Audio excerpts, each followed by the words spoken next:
Saludos. En esta oportunidad, mis compañeros y yo expondremos daños estructurales en edificaciones. Somos alumnos de la Universidad Católica de San Pablo, de la carrera de Ingeniería Civil, el curso de Ingeniería Sísmica a cargo del doctor Jenner Villarreal Castro.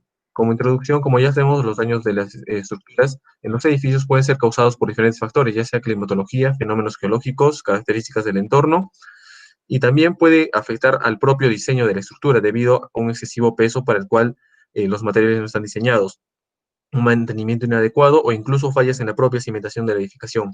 Todos estos factores debilitan la resistencia de la estructura, dando lugar a daños en la estructura de los edificios, por lo que es muy importante conocer el estado constructivo del edificio y sus posibles patologías. Aquí podemos ver un daño en una columna por efecto de columna corta en la Universidad Nacional de San Agustín, presentado en un sismo, ¿no? Continuando, tenemos lo que son las fallas ocasionadas por los sismos, que tenemos fallas por simetrías, fallas por rigidez, fallas relacionadas a la cimentación y fallas relacionadas con la ductilidad, que ocasionan daños estructurales, ¿no? Que puede ser por insuficiente resistencia a la cortante entre pisos, inestabilidad de la estructura, columnas colapsadas en edificios aporticados, refuerzo insuficiente, falta de continuidad en el refuerzo, confinamiento insuficiente, daños por ausencia de vigas soleras, edificaciones con materiales no competentes, ¿no? Aquí hay un ejemplo de lo que son fallas por asentamientos diferenciales que tienen que ver relacionados a la cimentación. Bueno, los daños en edificaciones de Arequipa. El sismo del año 2001 no nos permitió ver vulnerabilidades en las estructuras de Arequipa. El primer tipo de estructura, que son los edificios comunes, sufrieron grandes daños debido a la mala construcción ya muy amplificada. Entre ellos tenemos algunos edificios históricos que fueron adaptados para ser edificios de vivienda o algún otro. Estos edificios sufrieron graves daños por la antigüedad de sus materiales, que nunca habían sido testeados para verificar la resistencia contra los sismos. Las estructuras importantes como colegios, hospitales, se comportaron mucho mejor, pero sufrieron ciertas fallas en la tabiquería y en algunas diferencia rigidez entre las vigas y la columna. Bueno, acá podemos observar tres tipos de edificaciones. La edificación de la izquierda muestra un edificio construido de manera, como decía, artesanal o sin seguir los lineamientos de la norma. Como podemos observar, sufrió grandes daños en sus muros portantes, además de desplomarse todos los parapetos de la fachada. La imagen del centro nos muestra los daños sufridos por la tabiquería del Hospital de Salud.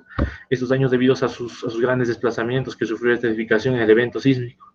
Y la tercera son los edificios históricos que fueron adaptados para otro tipo de uso. Como podemos observar, por la falla de los materiales sufrieron rajaduras y daños estructurales. Luego pasamos a ver lo que son edificaciones en Perú, que los daños estructurales son producidos por dos grandes causas, ¿no? El primero, que es inherente a nuestro país, que es el hecho de que el Perú se encuentra al borde occidental de América del Sur, donde se produce la subducción de la placa de Nazca bajo la placa sudamericana, que genera frecuentemente sismos de grande magnitud. Y el segundo es la falta de metodologías adaptadas en los códigos, ¿no? Y también la construcción informal que no obedecen las metodologías propuestas. Como vemos en la imagen de la izquierda, vemos una edificación destruida por el terremoto de Pisco de 2007. Continuando con las edificaciones, a nivel mundial, un ejemplo que podemos dar es el edificio Space, ubicado en Medellín, Colombia. Este se colapsó en el año 2013, era un conjunto de departamentos que albergaba 191 familias. La Torre 6 colapsó, esto debido a un mal dimensionamiento y a un mal cálculo de los ingenieros quienes diseñaron esta edificación. Terminó por 9 personas fallecidas y bueno, cabe resaltar que los ingenieros responsables de esta obra terminaron siendo sancionados. Otro fallo podemos encontrar en la Torre de Pisa, esta construcción medieval que fue construida a partir del año 1173. Desde un inicio fue inclinándose, esto debido a un suelo blando que se encontraba debajo, un suelo saturado y conformado, había también un lecho de río enterrado. Con el paso del tiempo, esta edificación se quiso mejorar, pero no lo lograron.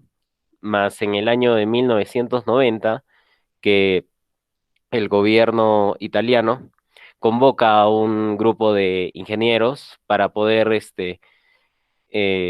corregir esta falla que tenía por el temor de que colapse esta construcción medieval.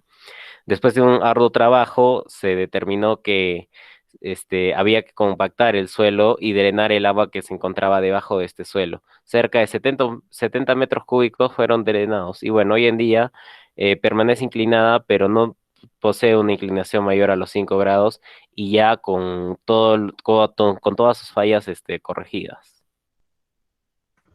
Bueno, aquí podemos observar las paredes del Colegio de La Salle, que fueron construidos con muros de sillar y columnas de concreto. Esos muros sufrieron graves daños debido a los grandes desplazamientos, ¿no? Y aparte de no estar aislado de los elementos estructurales. En caso de las iglesias, construidas en base a bóvedas y muros, sufrieron graves daños. Uno de los ejemplos podría ser la torre izquierda de la catedral, que se desplomó completamente y perforó lo que es la bóveda. La torre derecha resistió gracias a refuerzos de acero que se colocaron en su reconstrucción en el año 1958. Bueno, aquí podemos ver una propuesta de solución. Para este tipo de estructuras que son históricas, para este tipo de estructuras históricas, lo que se podría realizar fue lo que se realizó en la reconstrucción de la torre de la catedral. Esta torre se realizó un modelamiento de elementos finitos, considerando los efectos del sismo, y se propuso una distribución de acero para poder volverlo un elemento más resistente a eventos posteriores, ¿no? La cosa principal de los edificios colapsados comunes, ¿no? Como ya vimos, son la columna corta, las rotulaciones de las estructuras y los grandes desplazamientos de estas. Para eso podríamos proponer una solución de aislar los elementos no estructurales de las columnas. También podríamos proponer que la rigidez de las columnas sea 1.2, la rigidez de las vigas, y el uso de muros estructurales para reducir los desplazamientos en las estructuras, evitando daños en la tabiquería. Ya, como vemos en la imagen de la izquierda, podemos ver los daños ocasionados en el Colegio Ángela Barrios en Moquegua, producidos por el terremoto de Arequipa del 2001. Como vemos, el alféizar bajo el que está la ventana, sobre el que está la ventana, no fue separado de la estructura. Es por eso que la conexión tabiquería-columna es muy rígida en comparación a la intersección ventana-columna. Una propuesta técnica sería aislar el alféizar para que la rigidez de la columna sea uniforme, o colocar muros aleros, como vemos abajo, para aumentar la rigidez de la columna y que no exista un cambio muy brusco. Y el terremoto de Pisco de 2007 ocasionó, como vemos, el efecto llamado pounding, que es el golpeteo de edificios que no tienen junta sísmica, ¿no? En estos casos, el edificio más grande se lleva la peor parte, ocasionando fallas. La propuesta técnica sería considerar la junta sísmica antes de empezar el proceso constructivo, que se calcula respecto a los movimientos de los edificios continuos. Continuando con dos edificaciones más, tenemos lo que es el edificio Alto Río en Concepción y el edificio Hola San Pedro de la Paz, que también sufrieron daños estructurales al momento de un sismo, ¿no? ¿Cuáles fueron las fallas y cuáles son las posibles propuestas técnicas de solución? Entre los que tenemos es que fue construido en suelos blandos.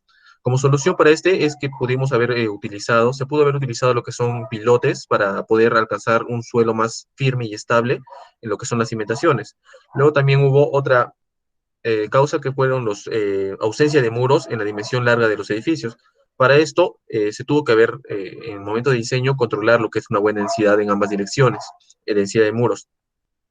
Luego también hubo un detallado pobre de acero, donde hubo ausencia de confinamiento y la longitud de desarrollo fueron insuficientes. Entonces, se debió haber colocado una buena cantidad de estribos que amarren las barras de acero perimetrales y el uso de ganchos de 90 grados en las barras de acero horizontales con una longitud de desarrollo adecuada, ¿no? Para que puedan trabajar.